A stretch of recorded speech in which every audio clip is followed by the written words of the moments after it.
Ini soalan yang ada adalah lambang. Esa, lain kali masuk cepat sikit. Dah start sharing susah nak tutup dan buka. Ni saya punya PC jam. Saya punya PC kan tua. Okey.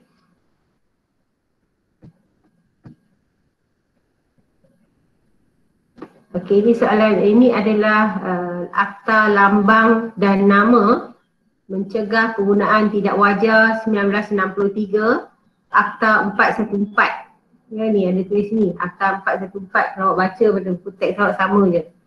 Okey, di sini dinyatakan larangan menggunakan lambang, nama dan rupaan gambar yang tidak wajar. Ya, kecuali dengan kebenaran menteri, bertulis daripada menteri. Okey, jadi kita sebagai rakyat biasa ya dilarang sama sekali ya menggunakan nama ternyata atau lambang ternyata atau tiruan serupa mengenainya bagi maksud perdagangan, perniagaan, pekerjaan dan atau profession. Menggunakan bagi maksud memperagakan sesuatu iklan, perniagaan, perdagangan, pekerjaan, profession atau menjual apa-apa fotograf, lukisan atau rupaan lain gambar yang di-Pertuan Agong adalah dilarang. Okey, itu ada bahan rancangan. Soalannya, apakah yang dimasukkan dengan nama ternyata atau lambang ternyata dalam perkara 3.1a dalam akta tersebut? Okey, siapa nak jawab? Kita dah belajar dah ni, tajuk ni Kita belajar tajuk ni masa bab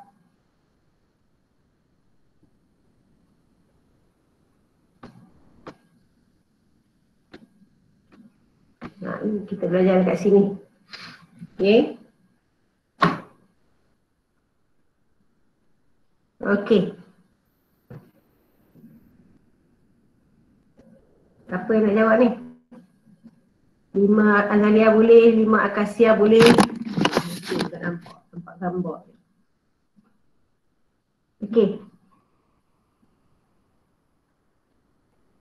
Aisyah, jawab ke? Oh Aisyah, tak jawab.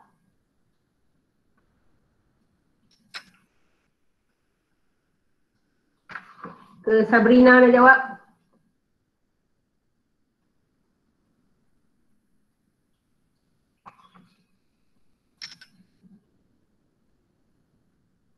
Apa dia maksud lambang ternyata ni? Nama ternyata atau lambang ternyata?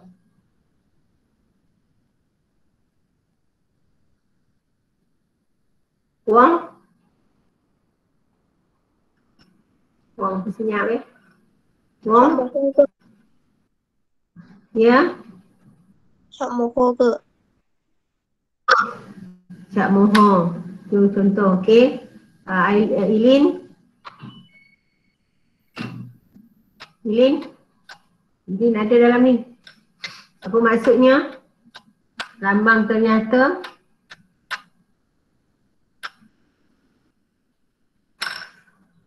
Kadang awak naik kereta kan, awak nampak kereta tu ada letak logo kan dekat dia punya nombor plate.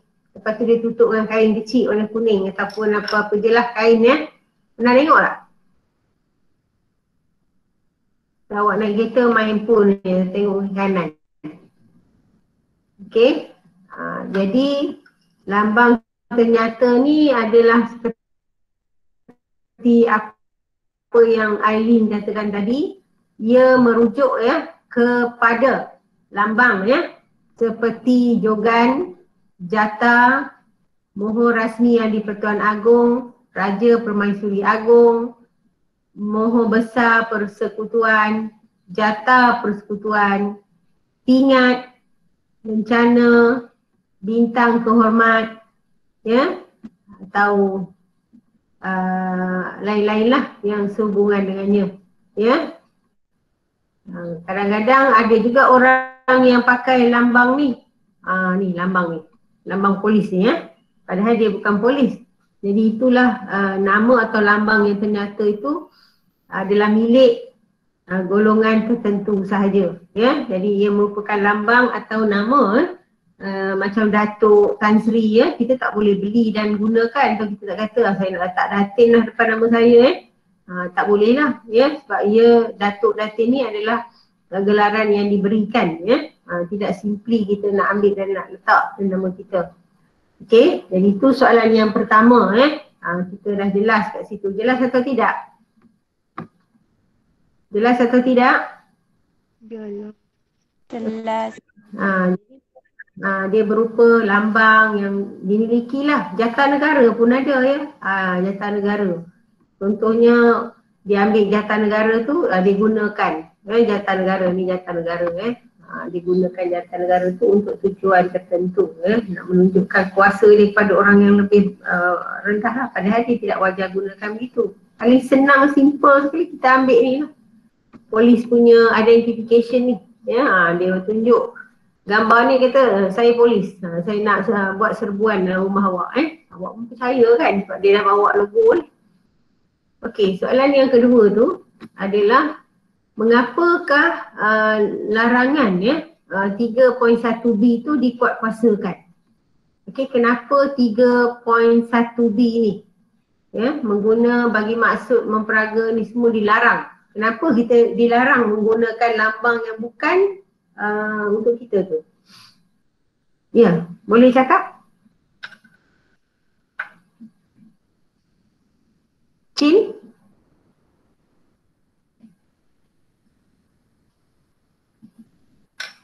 Oh, Chin. Ada dalam ni?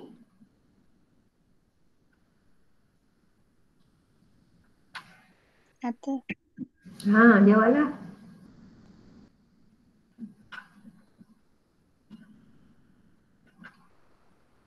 Kenapa kita larang gunakan? Dan di sini kalau kita lihat tindakan undang-undang yang boleh diambil jika kita menggunakan lambang tersebut Ketua Polis Negara menyatakan seseorang itu boleh dihukum penjara 3 tahun atau denda maksimum RM20,000 atau kedua-duanya jika sabit kesalahan.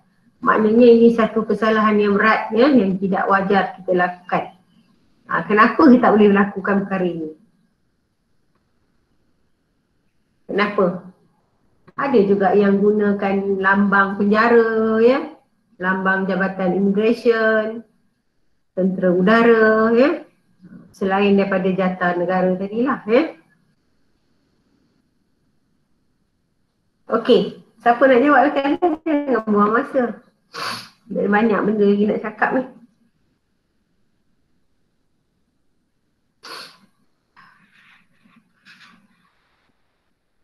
Hani? Apa jawapan Hani?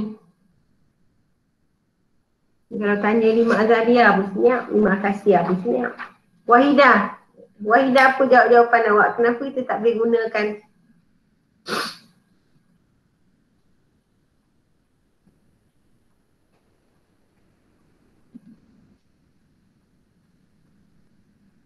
Tell me why. Siapa-siapa je lah. Cepat. Jangan buang masa. Kenapa dilarang menggunakannya?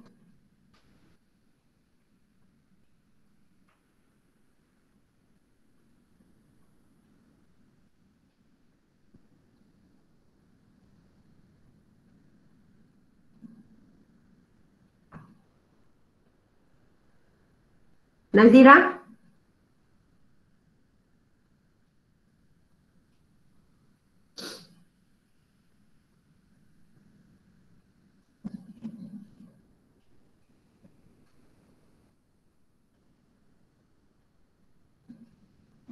Sebab sesetengahnya adalah merupakan identiti negara. Jadi? Seharusnya?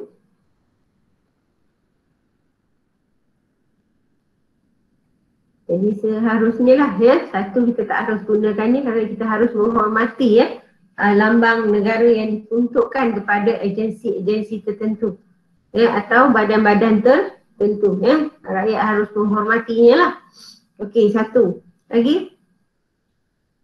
Tidak ada jawapan salah betul ni asalkan jawab ni.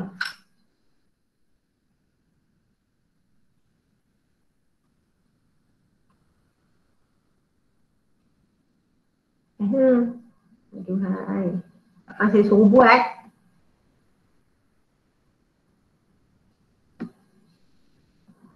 Kenapa kita tidak harus menggunakannya? Tai? Tai Wisan?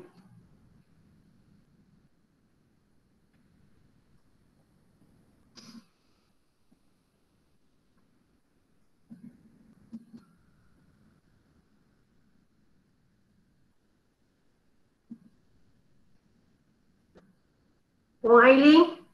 Cik jawab Aileen lah aku panggil. Ya Aileen, dapat awak. Tu kalau orang lain guna dengan cara yang salah dan salahi undang-undang, ia akan jejaskan imej negara. Ya, dia boleh menjejaskan imej negara macam kita pergi luar negara, kita gunakan jata negara tu harimau tu kita terbalikkan lah dia dapat menjejaskan imej negara kita. Satu. Lagi, menjatuhkan imej negara, kemudian kita sebagai rakyat harus menghormatilah. Baru dua. Lagi satu, sekarang ni saya bawa polis punya logo ni, saya masuk rumah awak. Kan? Dia dapat mengelirukan orang ramai ya. Jadi tindakan ni salah kerana dapat mengelirukan orang ramai. Jadi orang ramai tidak dapat membezakan ini polis yang bertulen ke atau polis yang palsu. Kan? Jadi dapat mengelirukan orang ramai ya. Dan bila orang ramai terkeliru, dia boleh menyumbang kepada peningkatan kadar jenayah. Ya, saya boleh gunakan lambang polis tadi untuk melakukan jenayah. Orang ramai akan kata, alah polis pun boleh buat kan? Jadi contohnya macam tu ya. Okey. Seterusnya kita tengok bagaimana caranya nak menghormati ya lambang negara dan institusi yang di-Pertuan Agong. Bagaimana caranya kita nak menghormati?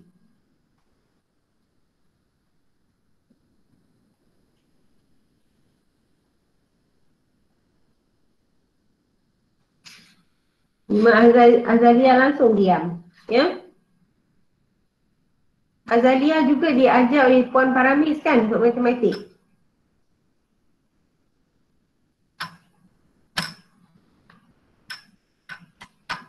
Dania, macam mana caranya nak menghormati lambang?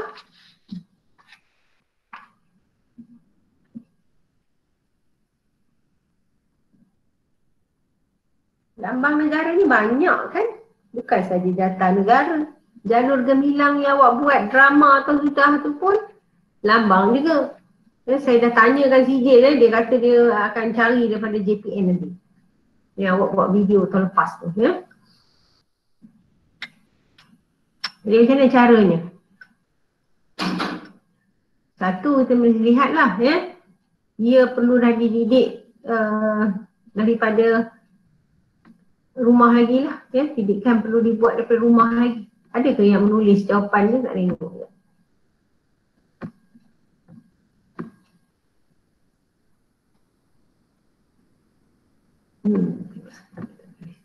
Awak tak nak cakap awak tulis. Awak tu rajin tulis apa pun nak tulis. Okey.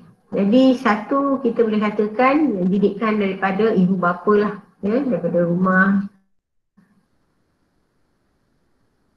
Ibu bapa menegaskan ya pentingnya kita menghormati lambang negara. Contohnya jalur gemilang.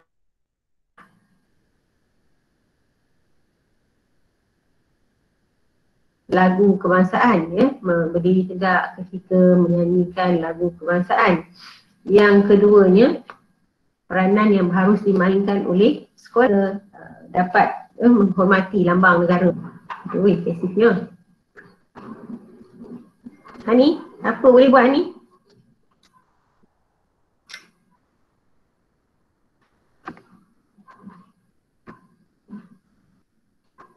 Apa yang boleh dilakukan?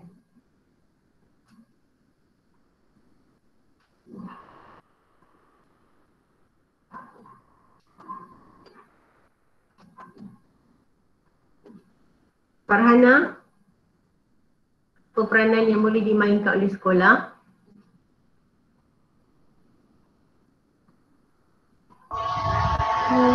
sampai kemukaan. Tak dengar, bising. Apa dia? Ulang semula bising, tak dengar. Ada orang lain dengar?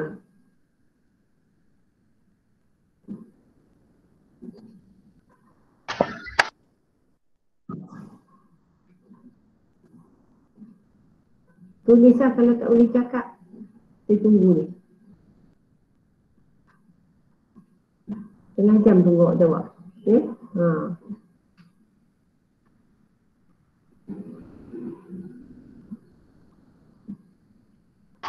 Cikgu, Ya. mengadakan hari kemerdekaan di sekolah. Okey. Awak kata mengadakan pelbagai pertandingan masa bulan kebangsaan supaya timbul rasa cinta akan negara. Dan bila cinta akan negara, cinta akan lambang, ya? Okey dah tu, boleh lah. Lain? Apa lagi nak buat? Kerajaan juga boleh mengadakan kempen, ya? Kempen cintailah lambang negara, hormatilah lambang negara. Macam kempen cintailah sungai tu, sungai kita. Jadi kita boleh adakan kempen lah, kempen kesedaran agar kita juga menghormati lambang, ya. Satu kerajaan boleh buat lah, Selain daripada tu, kerajaan boleh menguatkuasakan undang-undang lah. Contoh macam tadi saya kata ni, ya. Dia kuatkuasakan undang-undang hukuman penjara, ya, kepada mereka yang menyalahgunakan lambang tersebut. Di sini disebut tadi 20,000 ringgit ataupun 3 tahun penjara atau kedua-duanya sekali jika disabitkan dengan kesalahan, ya. Jadi menguatkuasakan undang-undang tersebut. Okey. Selain daripada mengadakan kempen kesedaran. Okey. Itulah dia, ya, untuk pagi ni punya question. Lain kali janganlah pasif, ya, saya pun usin. Okey. Dalam minggu depan awak prepare yang ni saya nak tanya. Minggu depan apa? Minggu lagi lesson lagi satu. Ni. Apakah bilakah had mengundi diturunkan? Yang ni, ya. Awak prepare dan nak tanya, tak payah tulis, tak payah buat apa, saya soal saya risan je. Awak pun busy nak buat awak punya kajian kes, kan?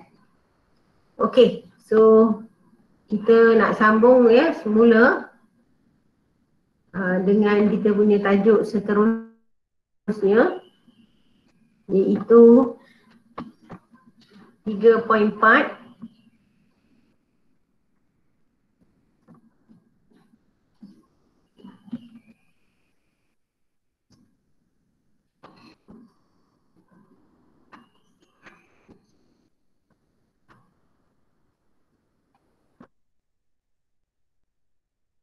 Itu rasa saya Akasia dah belajar, tapi kita sebab Jemaah Azhariah belum belajar, jadi kita buat semula tajuk ini, iaitu amalan demokrasi dan pengasingan kuasa.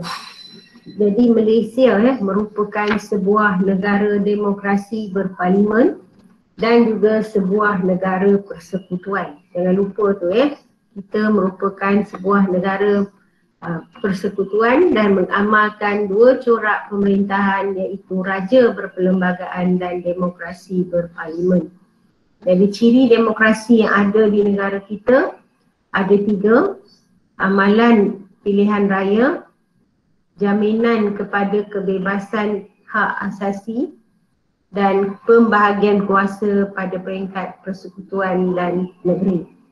Kesemua ini telah dinyatakan dengan jelas, ya, di dalam perlembagaan persekutuan negara kita. Ya, buku merah yang pernah saya tunjukkan kepada awak. Jadi amalan demokrasi dan pengasingan kuasa ni, yang pertama sekali kita lihat ialah dalam amalan pilihan raya. Okey, dalam pilihan raya ini kempen diadakan, ya. Kita adakan kempen untuk pilihan raya kecil atau pilihan raya persekutuan. Tempoh masa berkempen 7 sehingga 15 hari. Jadi di sinilah masa yang digunakan oleh calon ya untuk mengenali untuk rakyat mengenali calon itu. Ya, dan seterusnya pada masa inilah calon itu memberikan janji-janji manisnya, manifesto. Ya, apa yang dia akan beri kalau dia dipilih sebagai wakil. Okey, jadi itu manifestonya. Janji dia nak musnahkan pula, nak hapuskan GST ke, nak turunkan harga minyak ke, ya, itulah janji dia. Jadi awak pun undi dia berdasarkan manifesto dia. Jadi sebagai seorang rakyat yang matang, fikirlah adakah manifesto itu wajar atau tidak. Ya, dan sebelum boleh mengundi, rakyat perlu menyemak nama mereka dalam daftar mengundi. Ya, jadi kita ada buka satu hari, dia akan buka untuk bukan satu hari lah, satu tempoh masa yang panjang ya, supaya rakyat boleh pergi mendaftar sebagai pemilih. Macam saya tak perlu daftar lagi lah saya cuma menyemak saja di mana saya boleh mengundi. Ya, mungkin kadang-kadang saya ditukarkan ke tempat lain ya. Tapi yang belum lagi mendaftar, bolehlah pergi mendaftar. Okey, undian adalah dilakukan secara telus dan sistematik. Telus maknanya secara jelas. Semua orang nampak proses pilihan raya itu diadakan. Proses undian itu semua orang nampak. Ketika awak meletakkan kertas undi di dalam kotak undi itu pun begitu transparent, begitu jernih. Awak boleh nampak kertas tu masuk ke dalam. Ya, dan bila dia mengira pun dia akan buka kertas itu untuk awak lihat. Dan bukan awak lah, ya, wakil daripada setiap parti melihat siapa yang dipangkah dalam kertas itu ya, sebelum mereka mengira. Undi adalah rahsia dan menjadi keabsahan kerajaan pilihan rakyat ya. Jadi undi yang kita buat tu, atas kertas undi tu tak ada nama kita. Jadi tak tahu siapa yang telah mengundi siapa ya. Yang kita tahu, kita kira je bilangan yang menang dan bilangan yang paling banyak dapat dialah yang sah ya. Keabsahan ni maksudnya sah menjadi kerajaan pilihan rakyat.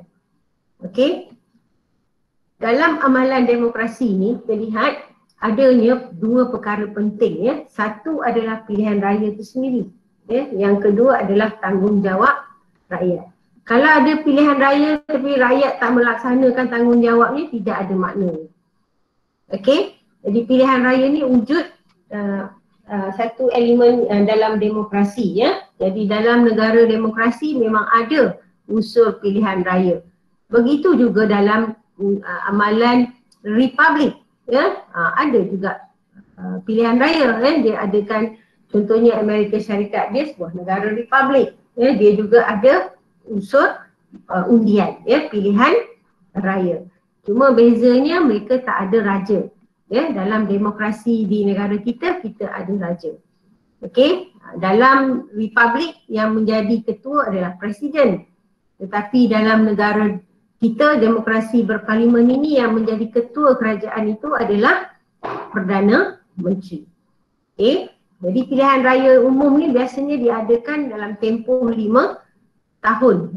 Dan sejak merdeka kita dah ada banyak kali pilihan raya every 5 years, dan yang akan datang dalam masa setahun lebih lagi ya, sebab pilihan raya yang terakhir kita adakan dalam tahun 2018. Not necessary dia buat pilihan raya tu dalam tempoh 5 tahun ya. Kalau 3 tahun dia nak buat pun boleh ya. Kalau dia rasa dia ada peluang menang, dia buatlah pilihan raya awal ya. Boleh, tak ada masalah. Sekarang ni memang ada ura-ura nak laksanakan pilihan raya awal ya, tapi masalahnya kita ada ancaman COVID. Jadi kena tunggulah. Ya, jadi rakyat pula dia kena memahamilah pentingnya pilihan raya tu ya, kerana pilihan dia itulah yang akan memberi mandat, memberi kuasa untuk membentuk kerajaan. Ya, jadi mandat yang kita beri adalah kepada kerajaan yang ada sekarang, iaitu Kerajaan Perikatan Nasional. Okey. Ya, yang mandat yang diterimalah ya oleh pihak-pihak tertentu. Tapi ada juga pihak yang mengatakan sebaliknya ya. Tapi mengikut kiraan kerusi dia paling banyak kursi, maka dialah yang akan membentuk kerajaan. Okey, warga negara yang layak mengundi perlulah menunaikan tanggungjawab, ya, dengan memilih pemimpin yang berwibawa, ya. Jadi kita ada tanggungjawab kita, bukan kita pilih secara membabi buta. Ya, kita mesti memilih mengikut kelayakan yang ada pada pemimpin itu. Kerana dialah pemimpin itulah yang akan mencorakkan pemerintahan dan membawa kemakmuran kepada negara kita. Okey. Perkara yang kedua dalam amalan demokrasi ialah kebebasan asasi. Yang pertama tadi ialah pilihan raya. Okey, di Malaysia ni kita ada banyak freedom.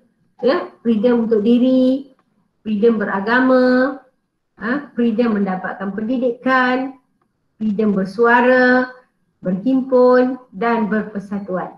Ya, jadi katakanlah awak nak tubuhkan persatuan boleh, ya, tapi kenalah daftar dengan ROS, ROS, ya. Adalah prosedur yang awak kena buat, ya. Jadi sebagai seorang diri kita, tiada seorang pun yang boleh melucutkanlah kebebasan yang kita ada itu kecuali mengikut undang-undang, ya. Kalau kita buat kesalahan, misalnya, ya, kita ada dua warga negara, ya, warga negara Australia dengan warga negara Malaysia, maka kita boleh dikenakan tindakan undang-undang melucutkan warga negara Malaysia. Ya, sebab syarat di Malaysia ni tetap boleh ada dua warga negara. Okey, itu boleh lucut. Tapi tidaklah semudah itu. Okey, saya nak lucutkan warga negara awak, tak boleh. Mesti ada sebab lah, ya, mengikut undang-undang. Okey, kebebasan beragama, Islam ni adalah agama resmi, ya, persekutuan. Namun namun penganut agama lain boleh mengamalkan agama mereka. Ya, ada kebebasan beragama. Okey. Dan hak berkenaan dengan pendidikan ni, semua orang dapat pendidikan, semua orang dapat buku teks percuma, semua orang dapat satu kerusi, satu meja, satu buku teks, tanpa mengira dia golongan atasan ke, tanpa mengira agama dia, tanpa mengikut ras bangsa dia, tanpa mengikut keturunan dia atau tempat lahirnya. Ya, awak bawa lah, awak kata awak nak pindah, ya, daripada Seri Intan nak pindah ke Kedah, bawa lah buku teks tu, memang dibagi, bawa. Ya, tak ada sekatan. Okey, jadi kebebasan bersuara ni, semua kita ni ada kebebasan bersuara, berhimpun, tetapi lakukanlah dia secara aman. Okey, jadi ini adalah kebebasan asasi yang kita ada. Okey, selanjutnya kita lihat, tadi saya kata semua orang ada kebebasan. Ya, semua orang ada freedom. Tetapi kebebasan ini tidaklah boleh kita salah gunakan.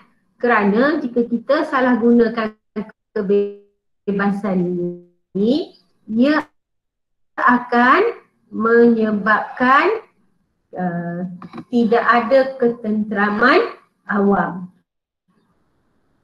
Maka sebab itu di Malaysia kita ada sekatan undang-undang dalam kebebasan tertentu. Contohnya dalam kebebasan bersuara. Ya, sebab kita nak menjaga ketenteraman awam ni. Ya, nak menjaga kesejahteraan awam. Ya, contoh kita Malaysia ni terdiri daripada pelbagai kaum. Kita tak boleh sewenang-wenangnya bercakap tentang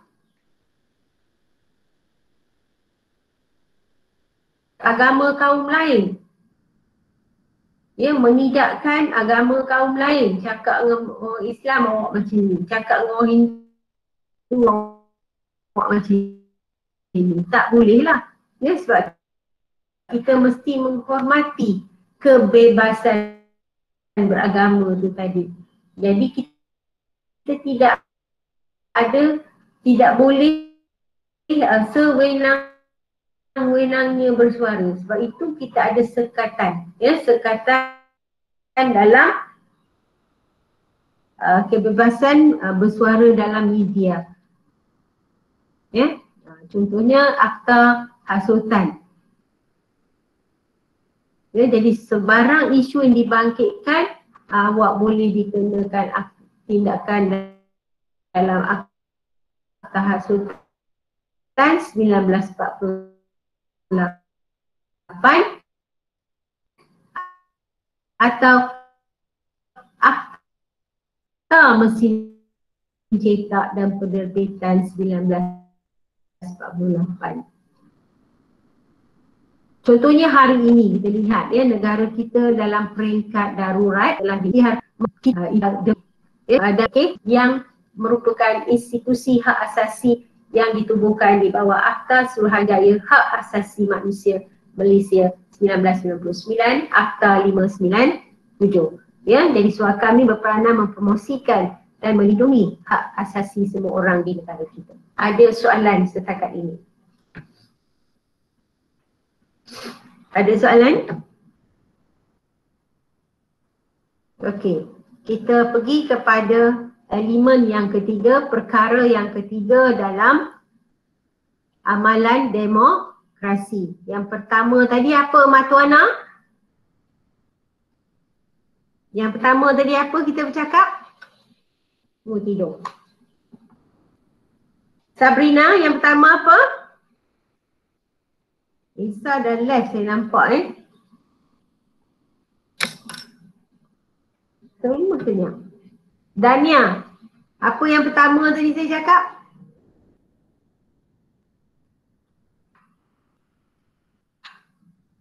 Amalan pilihan raya. Yang kedua?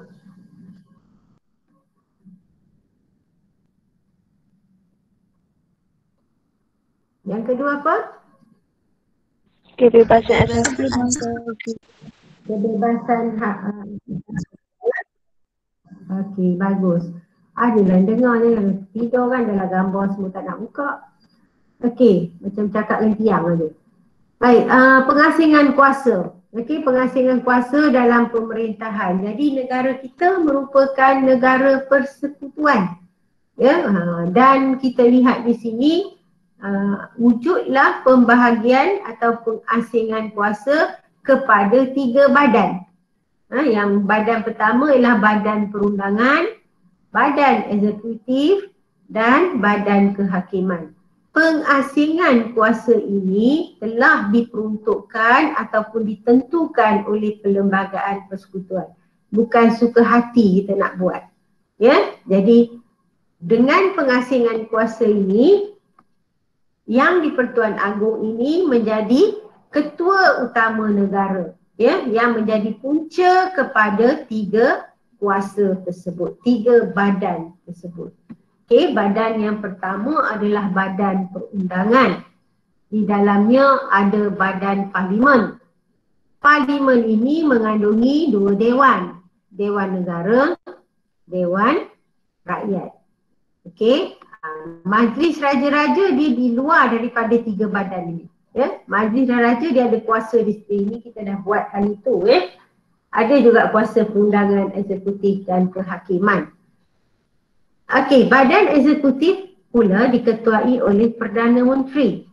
Okey, tapi dia bertanggungjawab juga kepada yang di-Pertuan Agong sebagaimana Parlimen bertanggungjawab kepada yang di-Pertuan Agong. Di dalam badan eksekutif selain ada Perdana Menteri, dia juga ada Kabinet ataupun jemaah menteri. Ada jemaah menteri yang membantu Perdana Menteri menguruskan pentadbiran negara. Kita ada Menteri Kesihatan, kita ada Menteri Pendidikan, Menteri Alam Sekitar dan sebagainya yang membantu Perdana Menteri. Okey, dan menteri-menteri ini memegang satu kementerian. Ya, dia contohnya Menteri Keuangan. Kita ada Menteri Keuangan, dia memegang Kementerian Keuangan. Kita ada Menteri Pendidikan, dia memegang Kementerian Pendidikan. Jadi semua tentang pendidikan kita kena tanya kepada Menteri Pendidikan lah. Ya, tentang keuangan, kita tanyalah Menteri Keuangan.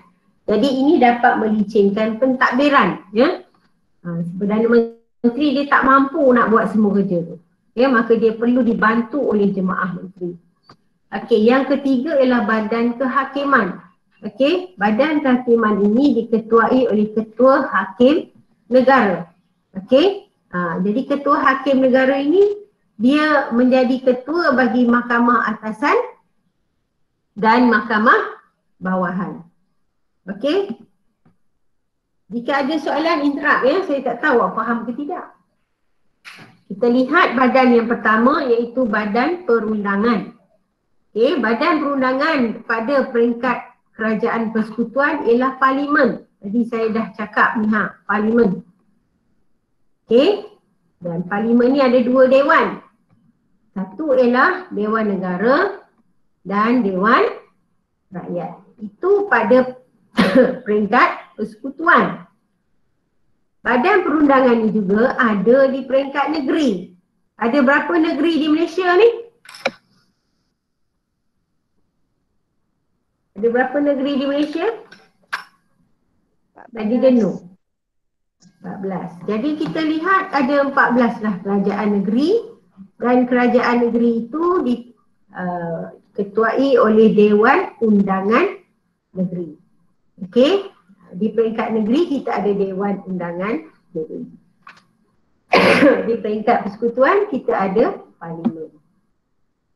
Okey, ini adalah Dewan Parlimen, ya. Dewan Parlimen yang mempunyai Dewan Rakyat dan Dewan Negara. Dewan Negara ini dia adalah dewan yang tertinggi. Sebab apa tertinggi? Nak tanya balik dah ajar ni Dokas. Sebab apa dia dewan yang tertinggi?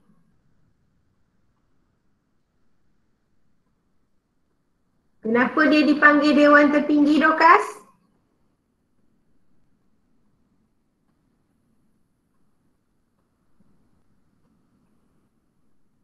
Izzah? Terima kasih dah belajar ni tajuk ni ya. Kerana Ilin?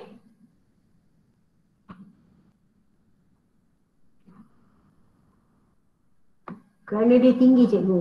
Dia tinggi kan? Tinggi maka dia dipanggil dewan tertinggi lah. Ya?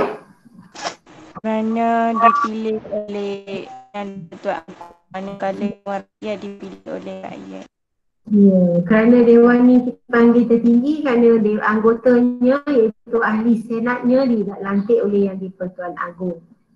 Dewan Rakyat ni ahlinya dipilih oleh rakyat melalui proses pilihan raya.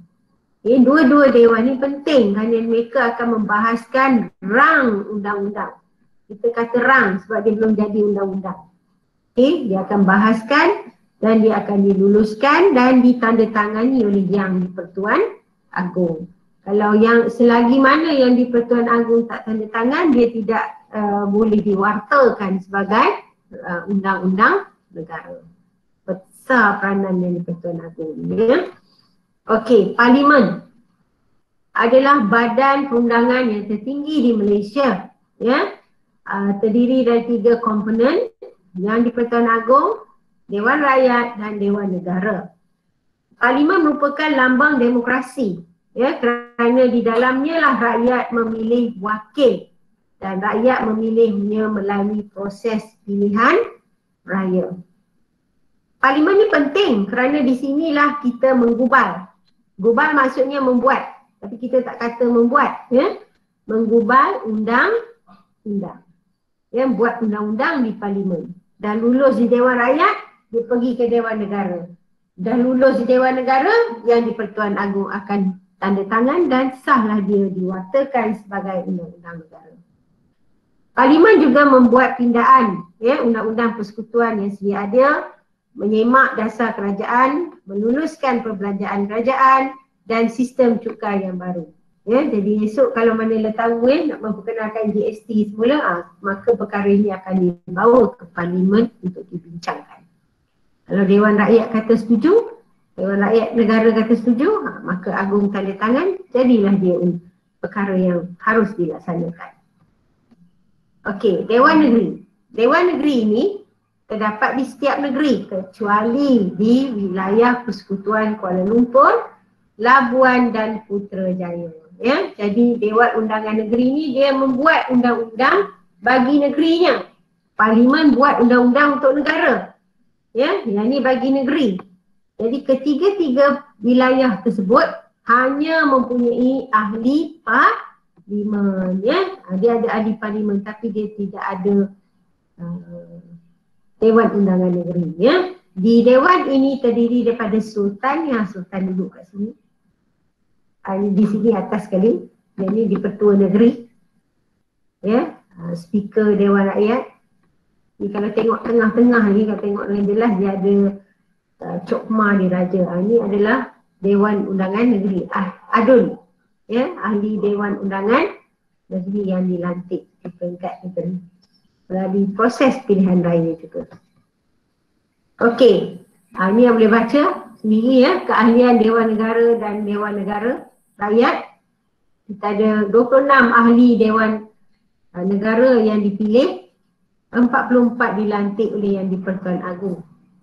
Di sini Dewan Rakyat kita ada 222 ahli yang dipilih melalui proses pilihan raya. Okey, badan eksekutif pula adalah badan di peringkat kerajaan persekutuan dan di peringkat kerajaan negeri. Di peringkat kerajaan persekutuan kita panggil jemaah menteri. Diketuai oleh siapa? Tan, siapa yang mengetuai jemaah menteri ni?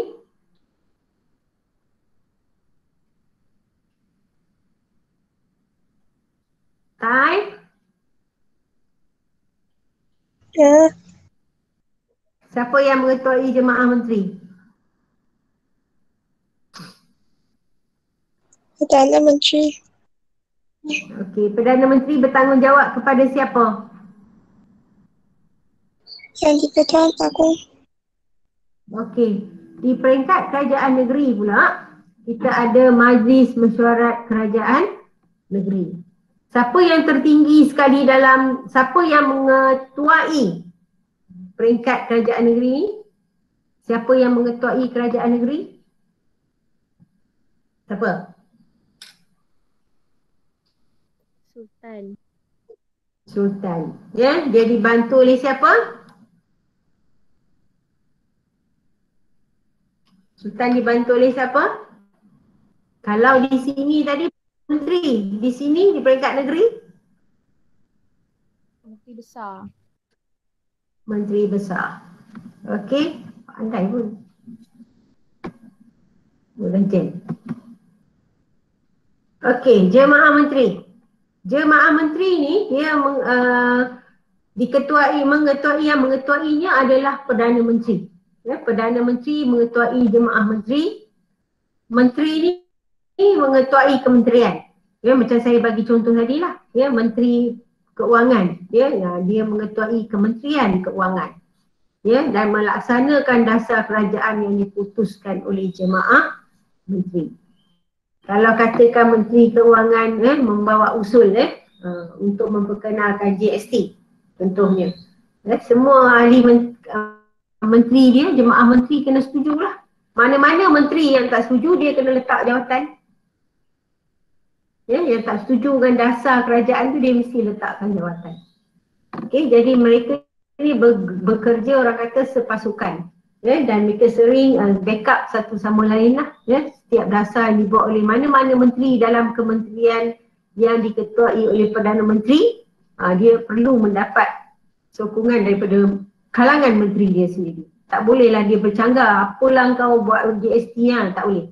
Ya, kalau dia dah buat satu keputusan itu, dia kena sentiasa berpegang kepada dasar yang telah diputuskan itu.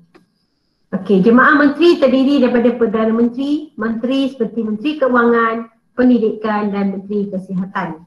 Ya, mereka bertanggungjawab bersama secara kolektif. Ni nampak, bersama-sama kepada Parlimen. Sebab bila hari itu kita nak luluskan bajet, majoriti bangkit menyokong bajet itu diluluskan. Sebab mereka bekerja secara bersama-sama, kolektif. Ya. Dan mereka wajar mempertahankan keputusan yang dibuat oleh jemaah menteri. Sekarang keputusannya kita nak beli vaksin. Dah beli vaksin. Mestilah semua menteri tu kena sokong kan. Dia tak bolehlah kata oh vaksin ni tak boleh lah, tak halal lah dan sebagainya. Tak boleh. Ya, maka bekerja secara kolektif. Okey, jadi kalau dia tak setuju, letaklah jawatan. Ramai lagi nak jadi menteri. Ya. Jadi tugas jemaah menteri ni adalah menggubal dasar negara dan melaksanakan pembangunan Nah, ya, jadi kita kena lantiklah orang yang betul-betul boleh membangunkan negara kita. Jangan ikut manifesto yang tak boleh pakai, ya. Okey. Majlis Mesyuarat Kerajaan Negeri pula diketuai terletak pada tangan Sultan, ya, ataupun bagi negeri yang tak ada Sultan ialah yang dipertua. Yang dipertua negeri, ya. Tak habis juga. Okey, pentadbiran kerajaan negeri diketuai oleh Menteri Besar ataupun Ketua Menteri. Okey, dan bagi negeri di Semenanjung Malaysia, kuasa eksekutif ini dilaksanakan oleh Majlis Mesyuarat Kerajaan Negeri atau ESCO. Di Sabah dan Sarawak, Badan Eksekutif Negeri dikenali sebagai Kabinet Negeri.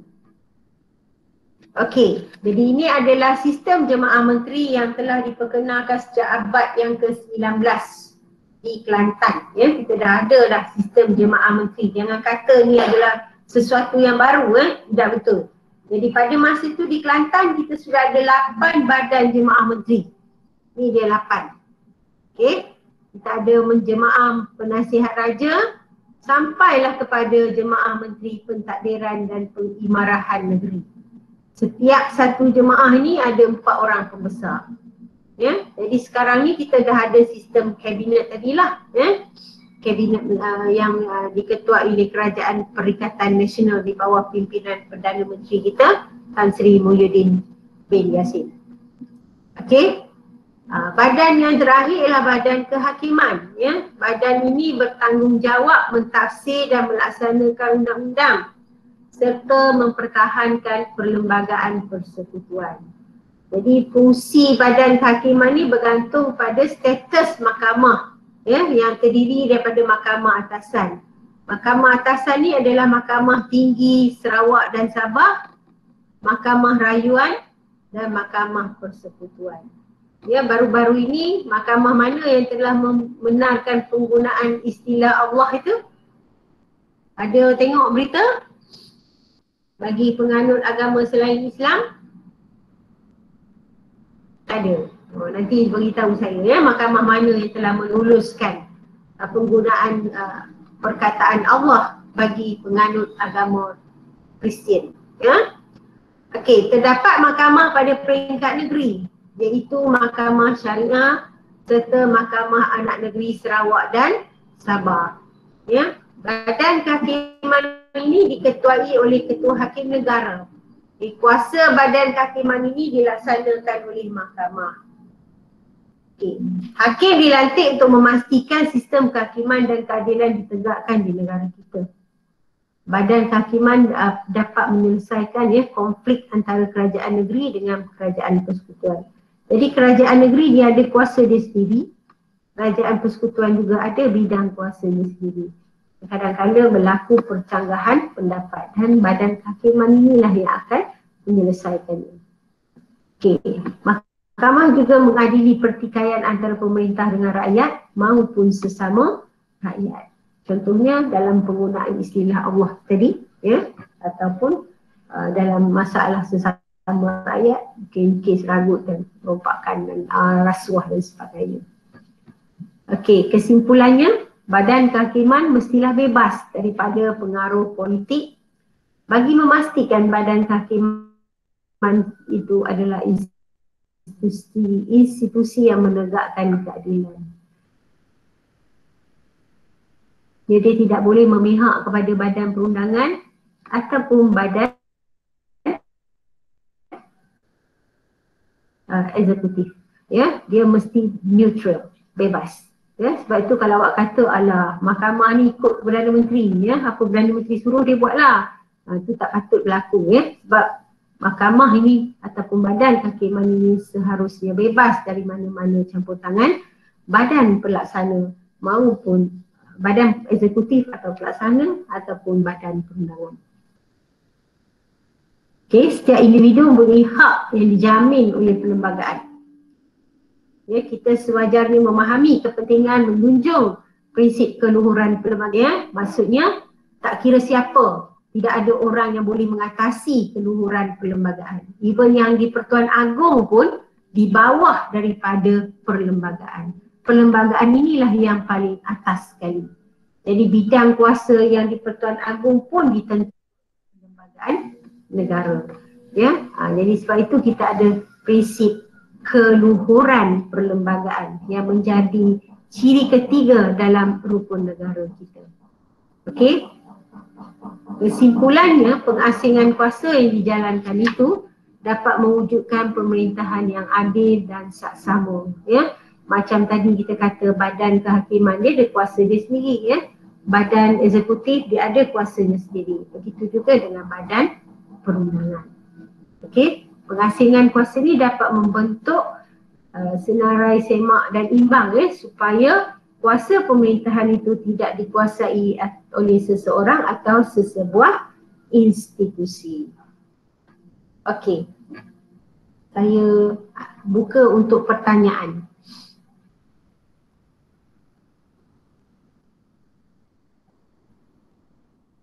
Ada soalan?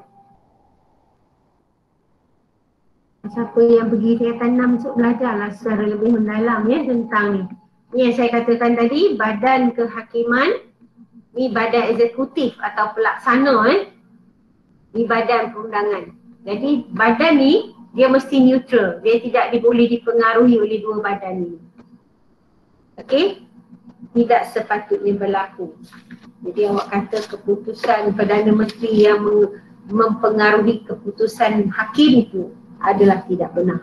Ya, sebab badan kehakiman merupakan sebuah badan yang bebas dan neutral.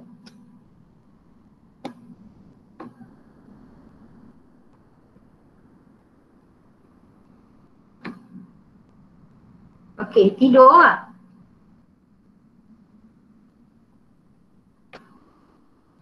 Ada soalan?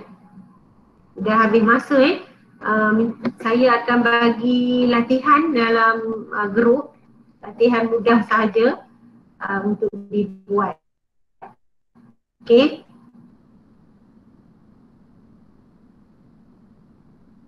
Word wall dengan puisi saja, tak ada esei-esei, sebab saya beri awak masa untuk menyiapkan juga kajian kes awak.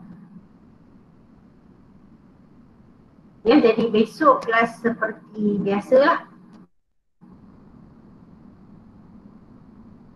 Ya. Kajian kes tetap dibuat. Jika ada masalah, PM saya, ya. Yang dah banyak siap ni 5 Akasia. Yang 5 Azaliyah ni seorang je baru hantar, ya. Yang lain tak tahu loss ke mana. Tak adalah dengar khabar.